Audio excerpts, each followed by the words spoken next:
பேச்சில் தன்மானம், சொல்லில் வீரம், செயலில் இருக்கிறதான்னு எனக்கு தெரியாது. அவரோட மேடை பேச்சுக்கள்லாம் நீங்க ஃபாலோ பண்ணுவீங்களா? கேட்டிருக்கேன்.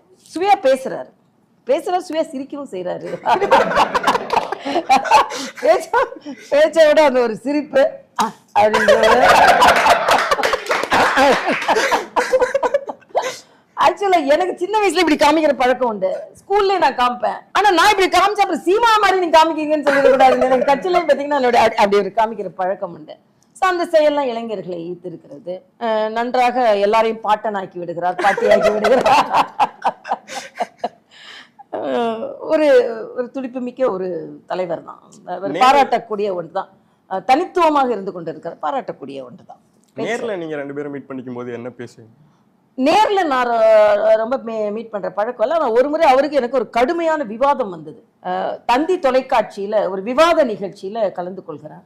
அப்போ அவர் ஒரு வார்த்தை சொல்றாரு, பெரியார் தான் பெண்களை முன்னேற்றியது, பெரியாரை படிக்காத பெண்கள் முன்னேறியதாக சரித்திரம் இல்லைன்னு சொல்றாரு. இப்ப விவாத நிகழ்ச்சிக்கு போறேன், நான் அதை மறுக்கிறேன். நான் பெரியாரை படிக்காமலேயே நான் முன்னுக்கு வந்திருக்கிறேன்.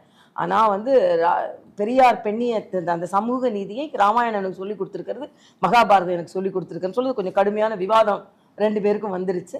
ஆனா விவாதமே எப்பவுமே சொற்போர் கூட சுவையானது தானே. அதனால அந்த தமிழ் அது எல்லாமே பிடித்ததான. தீபஜோதியில் இல்லங்களிலும் உள்ளங்களிலும் பவித்திரம் பரவட்டும்.